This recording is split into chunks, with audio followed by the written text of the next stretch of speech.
بسم الله الرحمن الرحيم. قل يا أهل الكتاب تعالوا إلى كلمة سواء بيننا وبينكم ألا نعبد إلا الله ولا نشرك به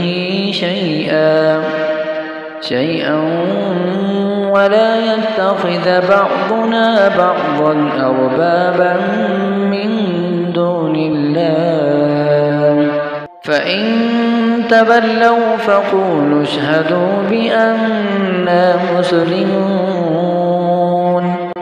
يا أهل الكتاب لم تحاجون في إبراهيم وما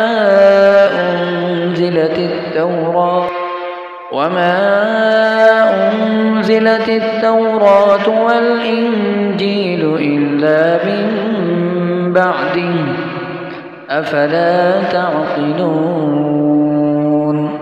ها أنتم هؤلاء حاججتم فيما لكم به علم